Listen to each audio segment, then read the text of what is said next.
The entire season had seemed to become a command performance for Jordan. It's an unbelievable sight to be pulling into a hotel at 3 in the morning on the bus. You turn around the corner and all of a sudden the whole street is lit up. You think, wow, they're filming a movie out here or something. Well, it's not. It's just that the Bulls are arriving. Michael Jordan, they have a chance maybe to see him.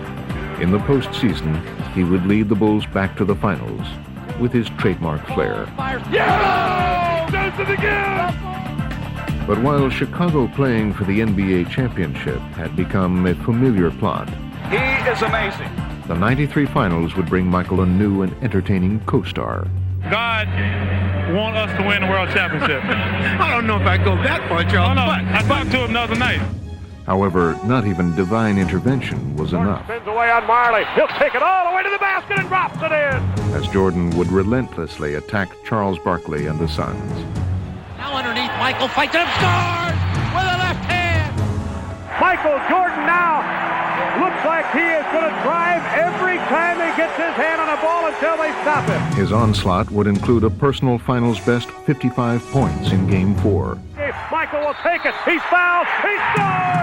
He threw it up. Off balance and went in. Oh, my. Michael with his fist clenched near midcourt. I tell you, he's just simply amazing. He does whatever he has to do to beat you. We cannot stop him. I never said we had to stop him. We can't stop him. Nobody can stop him. The Bulls would wrap up the series in 6 games, sealing it in dramatic fashion. Paxson going for the win. Here's Paxson for 3. Paxson! Yes, the 3. That's the first score by anybody other than Michael Jordan in the entire fourth quarter. Michael had now reached the pinnacle of his career. For the 3rd year, Michael Jordan and the Chicago Bulls have climbed the Mount Olympus of the NBA. Solidifying his status as the game's greatest player, Jordan had done what Bird and Magic could not, win a 3rd straight title, a feat not achieved since Bill Russell's great Celtics of the 60s. Congratulations, it's a great accomplishment. He had seemingly done it all, but Michael's most astounding move was yet to come.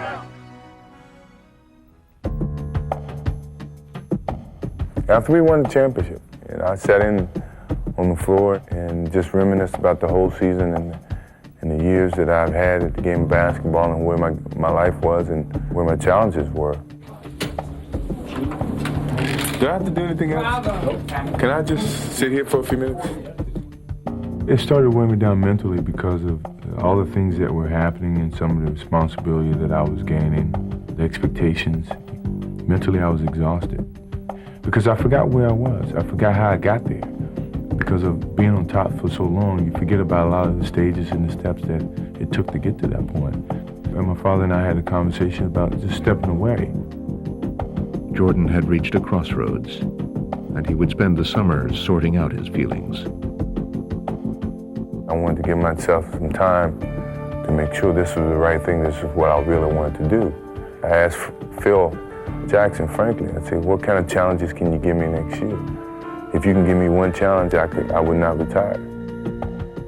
He felt like if I don't have the desire to do it, if I don't have the thirst to play basketball, and it's not as much fun as it used to be, then I'm going to lose my gift. We were crying and trying to come up with different types of challenges, and I couldn't come up with one. He couldn't come up with one for me. But the sense of anguish Michael felt as he wrestled with his decision would pale in comparison with what he was now about to face. Last night, we began the show with the disappearance of Michael Jordan's father. Tonight, the worst fears have come true. James Jordan was found dead, the victim of an apparent murder. It was a very difficult moment for me, and somehow I just kept my head high and looked at the good of it, you know, the time that we used to spend and the education that he gave me. And I thought about all the things that he used to tell me, just turn a negative into a positive. And here I was dealing with him in that way. It was tough. Shaken by the death of his father, who had always been his closest advisor and supporter, his choice had now become clear. And soon, the world would know about it. When I lose the sense of motivation and the sense of to prove something as a basketball player, it's time for me to move away from the game of basketball. It was something that my father and I talked about way before he passed. Me retiring from basketball and then playing baseball. And the final year that we won the championship was like his biggest push to go and do it. No one could present a challenge for me at the time, other than what my father was presenting to me, which was to go and play baseball. Following his father's advice, Michael would become a minor league baseball player.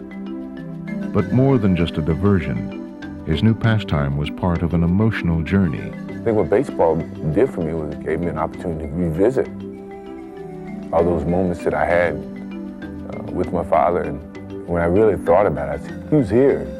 Everything that he's taught me, everything that I accomplished was him. It took me a while to understand that. And once I understood it, I could accept it and deal with it. So it was a therapeutic experience for me. I guess it made me at peace with myself. But in March of 1995, he would leave baseball and return to Chicago. He calls me about 7 in the morning and says, hey, let's go to breakfast. So we go to breakfast, we talk a little bit. He's in a suit. So he said, let's go over to practice and screw around before practice. All right, fine, we'll do that.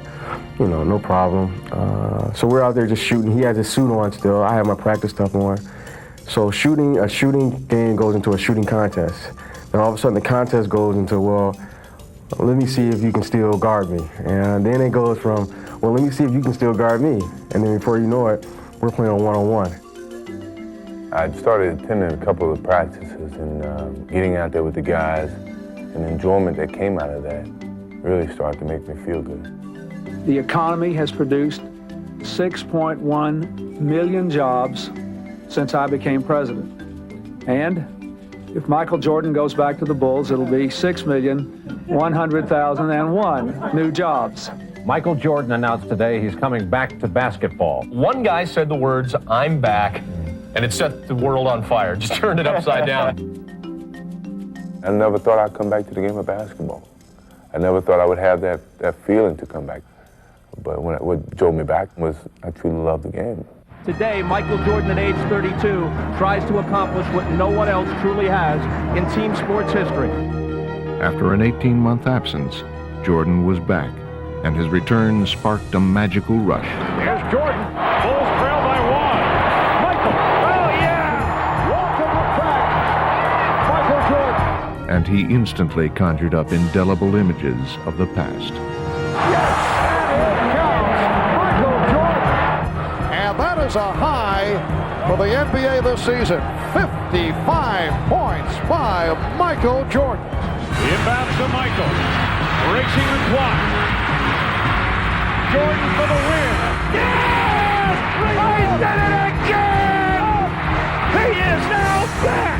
Jordan had seemingly returned to his role of savior, but in the playoffs, the young Orlando Magic were ready to show him that times had changed. 91-90 the score. Chicago with the lead with 18 and 1/10 seconds to play. All right, here we go. Now Jordan played by Anderson. And Jordan spinning his way against Anderson.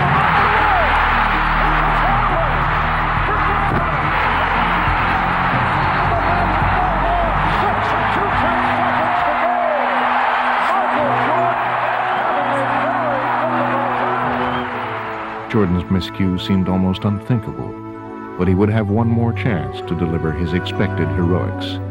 Jordan played by Royal. Jordan, the pivot.